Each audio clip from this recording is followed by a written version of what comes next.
ॐ गं गणपतये नमः। ॐ ऐं સરસ્વત્યે નમઃ. આગળ આપણે જોયું કે સ્થળ, કાળ, પરિસ્થિતિ કે ઘટનાને લીધે મનમાં સ્ફુરણા ઉત્પન્ન થાય છે. આ સ્ફુરણા સંકલ્પનું રૂપ ધારણ કરે છે અને અંતે તે કામનામાં ફેરવાઈ જાય છે. તેથી જ ભગવાને સઘળી કામનાઓના ત્યાગ તથા ઇન્દ્રિય નિગ્રહની વાત 24મા શ્લોકમાં કરી. હવે આ કામનાઓનો ત્યાગ અને ઇન્દ્રિય નિગ્રહ કેવી રીતે કરવો તેનો ઉપાય બતાવતા ભગવાન કહે છે, શનૈ શનૈ ઉપરમેત બુદ્ધ્યા ધૃતિ ગૃહીતયા આત્મસંસ્થમ મનઃ કૃત્વા ન કિંચિદપી ચિંતયેત. ક્રમશઃ સ્થિર બુદ્ધિથી પ્રશાંત બનવું, ચિત્તને આત્મામાં સુસ્થાપિત કરીને બીજા કશાનો પણ વિચાર કરવો નહીં. યોગાભ્યાસ ઘણી ધીરજ માગી લે છે, એટલે શને શને ધીરે ધીરે અંકુશમાં લીધેલી બુદ્ધિ વડે પ્રશાંત બનવું. સ્થિર ધ્યાનની નિરંતર અને ચિરંતન સાધનાને પરિણામે ક્રમશઃ હૃદયમાં શાશ્વત શાંતિનો હર્ષ વ્યાપશે. પોતાના ચિત્તને તેને અવિરત અભ્યાસ વડે આત્મનિષ્ઠ રાખવું.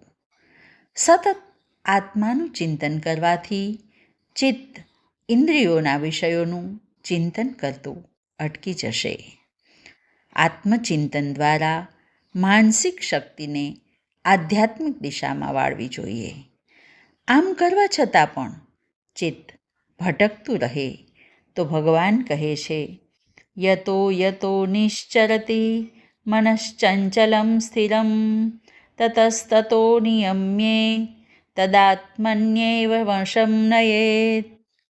જેમ જેમ મન વિષયો તરફ દોડે તેમ તેમ તેને ત્યાંથી પાછું વાળી અને આત્મામાં સ્થિર કરે. આ રીતે સતત વારંવાર કરવાથી મન વશમાં આવીને આત્મામાં સ્થિર થશે. અહીં ભગવાન ચિત્તને અંકુશમાં લેવાની રીત બતાવતા કહે છે કે મન જ્યાં જાય ત્યાંથી તેને હટાવીને તેને એક પરમાત્મામાં લગાવવું, અને એ માટે મન જ્યાં જાય ત્યાં પરમાત્માને જ જોવા અને જે ચિંતન થાય તેને પરમાત્માનું સ્વરૂપ સમજવું. ટૂંકમાં મનમાંથી જ્યાં સુધી રાગનો નાશ થઈ શકતો નથી ત્યાં સુધી મન નિર્વિષય બની શકતું નથી, અને જ્યાં સુધી રાગ રહે ત્યાં સુધી મનનો સંપૂર્ણ નિરોધ ન થઈ શકે, બલકે મર્યાદિત નિરોધ થાય, જેનાથી લૌકિક સિદ્ધિઓ તો પ્રાપ્ત થાય પરંતુ વાસ્તવિક તત્વની પ્રાપ્તિ ન થઈ શકે. તેથી ધ્યાન દ્વારા ચિત્તને ભટકતું અટકાવી આત્માના પ્રકાશ દ્વારા પ્રકાશિત કરવાથી તત્વની પ્રાપ્તિ સરળ થઈ શકે છે.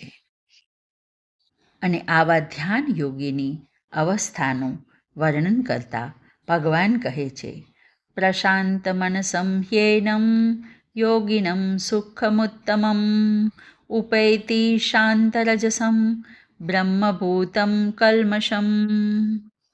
આવા પ્રશાંત મનવાળો યોગી ઉત્તમ સુખને પ્રાપ્ત કરે છે, કારણ કે તેનો રજોગુણ શાંત થઈ ગયો છે. જે બ્રહ્મભૂત પરમેશ્વર સાથે તન્મય થઈ ગયો છે, જેના પાપ ધોવાઈ ગયા છે, તેવો યોગી પરમ સુખ પ્રાપ્ત કરે છે. મનની 5 દશાઓ છે: ચંચળ મન, વિકૃત મન, જળ મન, એકાગ્ર મન અને પ્રશાંત મન. અહીં ભગવાન પ્રશાંત મનની વાત કરે છે, જે વિકારોથી રહિત હોય છે. તેથી આ મન દ્વારા આનંદની પ્રાપ્તિ થાય છે, અને આવા મનવાળો યોગી સર્વોચ્ચ સુખ પ્રાપ્ત કરે છે. એ પછી શબ્દ છે શાંત રજસમ, જેનો રજોગુણ શાંત થઈ ગયો છે. બ્રહ્મભૂતમ, બ્રહ્મ એટલે પરમાત્મા સાથે તન્મય થયેલો, તથા અકલ્મષમ, કલ્મશ એટલે પાપ, જે પાપથી મુક્ત છે. આ 4 ક્વોલિટી જે સાધકમાં છે તે ઉત્તમ સુખને પ્રાપ્ત કરે છે. આજે બસ આટલું જ. હરિ ઓમ.